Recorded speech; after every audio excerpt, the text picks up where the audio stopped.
और चलिए अब एक नजर the untold stories of Modi पर।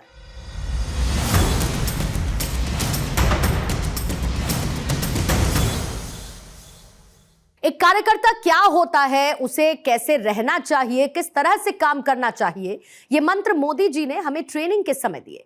ये कहना है गुजरात के ईश्वर मकवाना का। The untold stories of Modi में ऐसी ही एक अनसुनी कहानी ईश्वर मकवाना की जुबानी।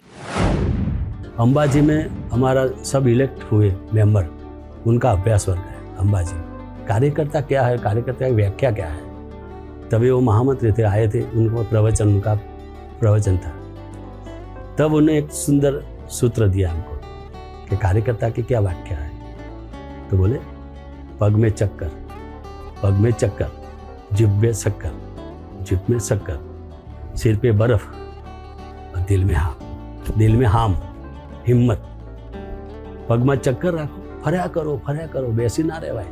કાર્યકર્તા ફરે તે ચરે, ફરે તે જ ચાલે। જીભમાં શક્કર, બોલો સારું, મીઠું બોલો, સારું બોલો, કડવાશ નહીં લાવો। ठंडा मगज से काम करो, सिर पे बर्फ, ठंडे मगज से काम करो, हिम्मत रखो, अपना दिन आएगा, अपना दिन आएगा, हिम्मत रखो, काम करो।